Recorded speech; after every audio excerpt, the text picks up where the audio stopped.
What perplexes me today? Basically, I'm going to talk about dependencies. And I'll start with a very common, like everyday common sense scenario. Let's say I'm a young guy. I'm not young anymore, but I just came of age and I want to start traveling. I want to, experience the world. I want to travel. So, what do I have to do? I have to get myself a passport. How do I do that? In a civilized society, um, do I first of all, the question is what do I need to know? And in a civilized society, the only thing I need to know is the entry point, the actual address of the service that provides passports.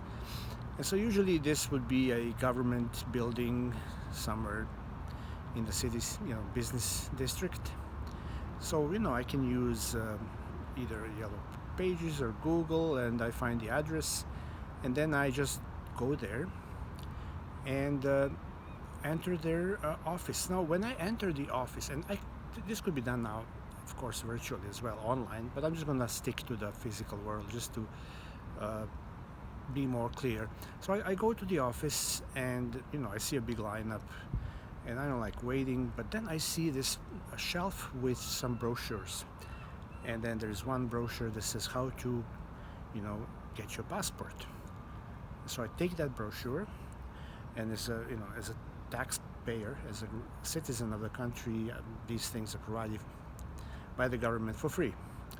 I can take that brochure and I can go home, and then I can learn from the brochure what do I need. I need two photos, and there's places that can issue the photo, and then I need to fill out some form, etc.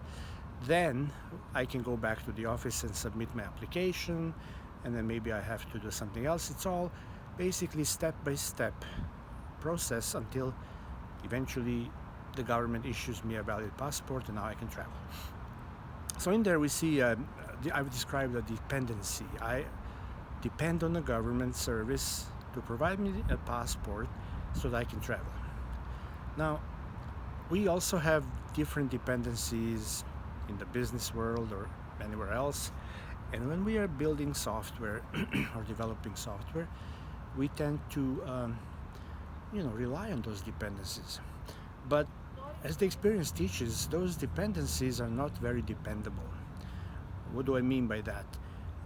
We may discover some third party or some service that is very useful to us, and we may subscribe to it, and then we can build or develop our software so it relies on dependency.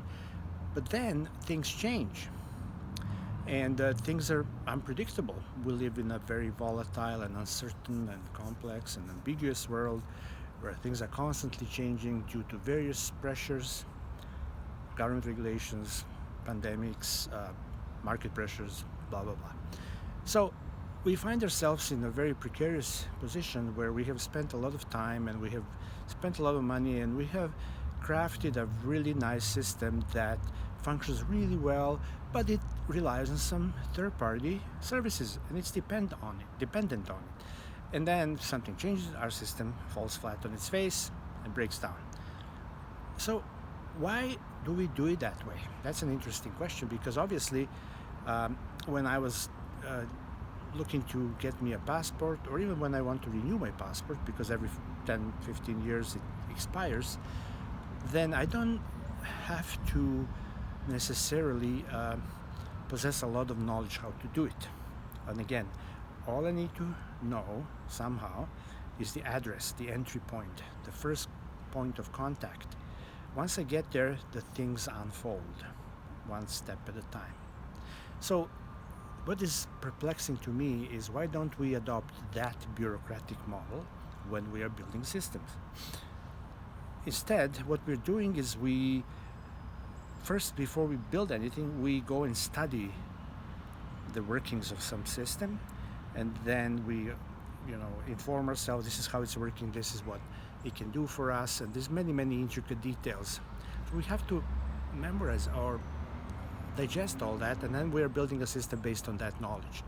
And this is what is known in the software development profession as out-of-band knowledge. So this is something that's outside of our interaction, our transactions, and we need to take some time to, go offline, study it, obtain some knowledge, read the user's manual, read the API, manual.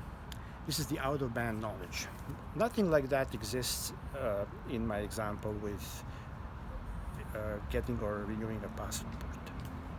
I don't need any out-of-band knowledge. I don't have to study how does the government issue passport.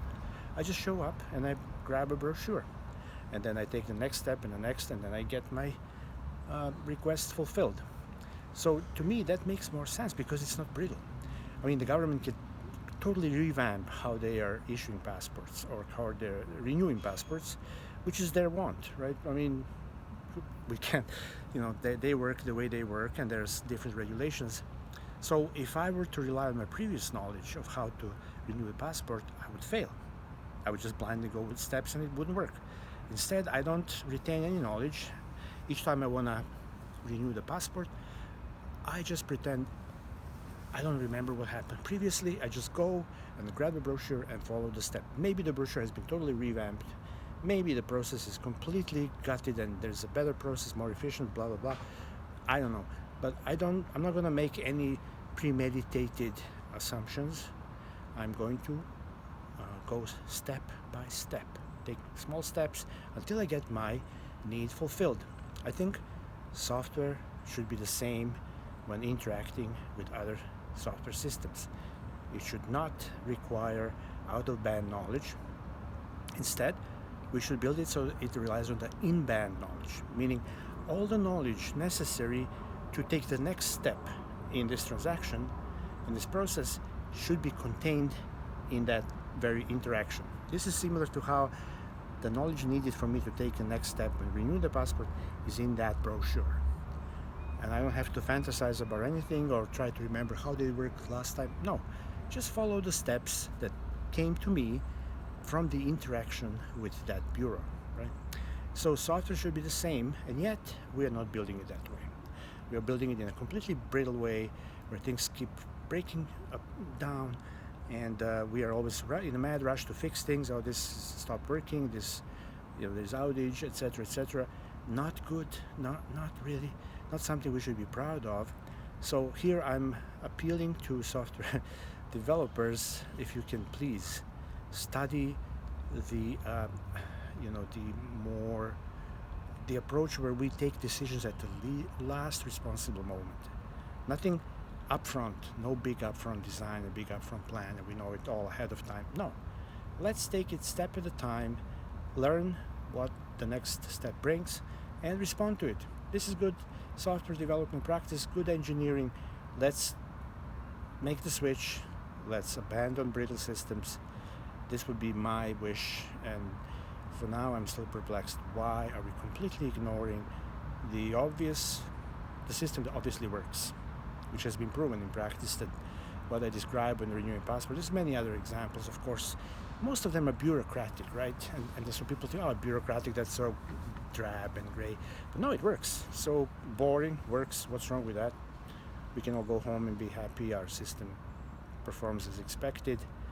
And so I hope this will actually be something you will start looking into, and maybe even make a few experiments, attempts to fix it, and then you'll realize that, hey, this is a much sturdier, more robust, less brittle system.